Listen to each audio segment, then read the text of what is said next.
Hello everyone. आज मैं आपको पढ़ाऊंगी मेटल्स और नॉन मेटल्स के बारे में। स्टूडेंट्स, आपने सुना होगा iron, aluminium, copper, silver, gold, ये सब किस कैटेगरी में आते हैं? ये आते हैं मेटल्स में।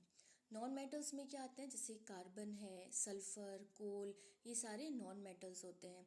So let us start.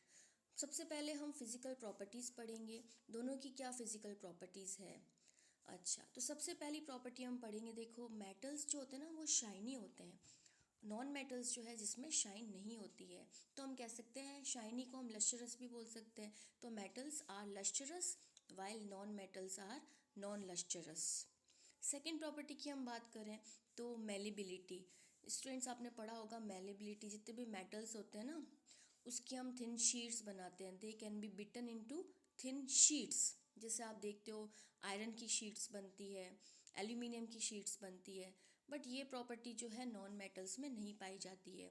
सो हम कह सकते हैं metals are malleable and non metals are non malleable. Second property हम पढ़ेंगे डक्टिलिटी की। Ductility means metals can be drawn into thin wires. Metal के वायर्स बनाए जा सकते हैं और नॉन मेटल के वायर नहीं बनाए जा सकते हैं। तो हम कह सकते हैं metals are ductile whereas non metals are non ductile. Next property हम बात करते हैं इलेक्ट्रिक कंडक्टिविटी। तो देखते हैं हम जितने भी मेटल्स होते हैं they are good conductor of heat and electricity. इसमें से हीट और इलेक्ट्रिसिटी आसानी से पास होती है।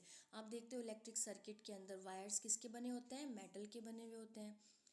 और हम नॉन मेटल्स की बात करते हैं तो उसमें इलेक्ट्रिसिटी पास नहीं होती है। जैसे हम देखते हैं कि यूटेंसिल्स होते हैं तो उसके हैंडल प्लास्टिक के, वुड के बने हुए होते हैं, तो ये बैड कंडक्टर हैं।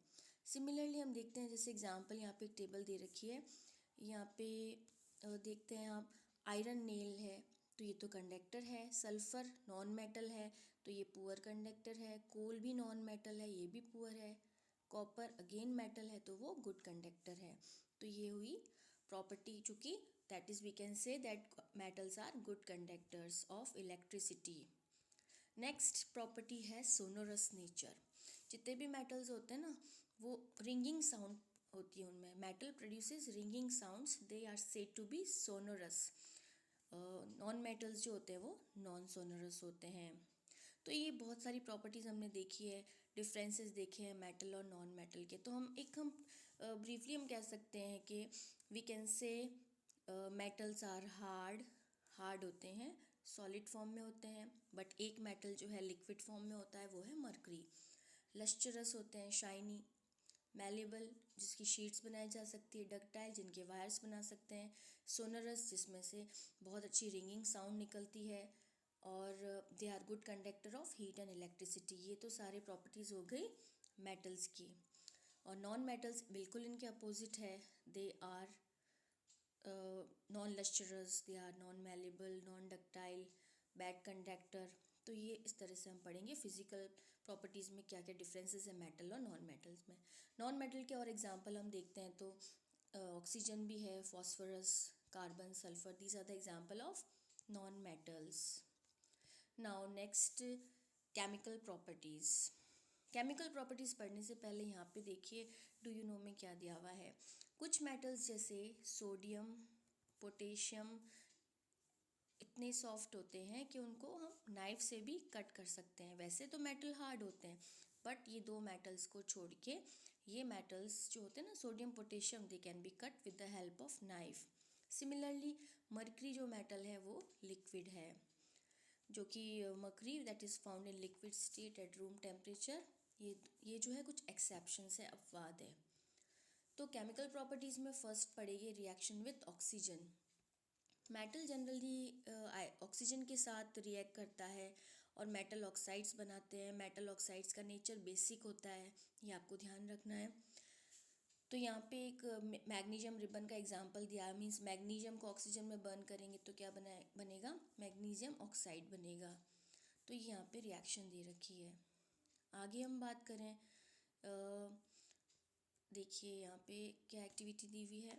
नॉन मेटल्स की रिएक्शन दे रखी है। सल्फ़र की रिएक्शन ऑक्सीजन के साथ है, तो ये भी सल्फ़र ऑक्साइड, नॉन मेटल के भी ऑक्साइड्स बनते हैं जो कि एसिडिक नेचर के होते हैं। यहाँ पे लिटमस से टेस्ट किया है एसिड और बेसिक नेचर पता करने के लिए।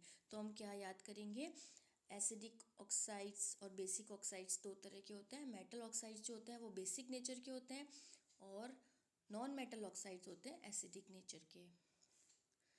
अब वाटर के साथ हम रिएक्शन देखें तो नॉन मेटल और मेटल दोनों ही वाटर के साथ रिएक्ट करते हैं। यहाँ पे देखो इंपॉर्टेंट क्वेश्चन बन रहा है। सोडियम मेटल जो होता है ना वो बहुत रिएक्टिव होता है, ये बहुत फास्ट रिएक्शन करता है ऑक्सीजन के साथ और वाटर के साथ, और इतनी ज़्यादा अमाउंट में हीट निकलती है। तो इसीलिए कहते हैं ना सोडियम मेटल को ओपन एयर में नहीं रखते हैं, उसको कैरोसिन में या किसी दूसरे ऑयल में स्टोर करके रखा जाता है। तो यहाँ पे क्वेश्चन बनता है why sodium metal is kept in emerged in kerosene oil. तो हम कहेंगे बहुत रिएक्टिव होता है, विग्रस रिएक्शन होती है, लॉट ऑफ हीट रिलीज होती है, तो इसको हम कैरोसिन में स्टोर करते हैं।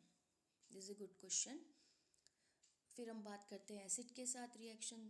मेटल नॉन मेटल दोनों ही एसिड के साथ रिएक्ट करते हैं।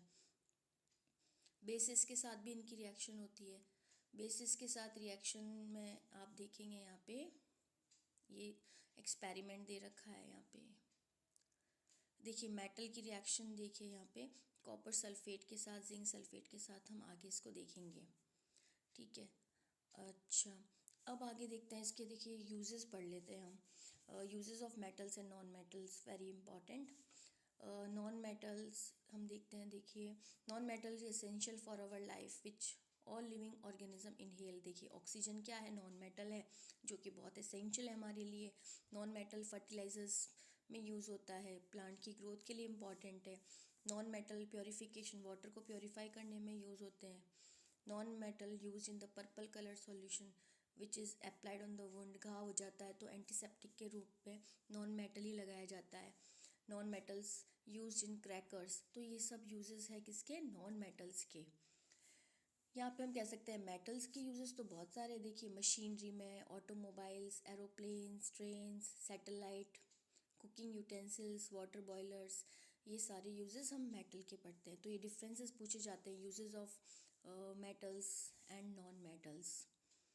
तो ये स्टूडेंट्स, ये समरी आपको मैंने इस चैप्टर की बता दी है, इसको आप रीड करिएगा। Okay, till then good bye.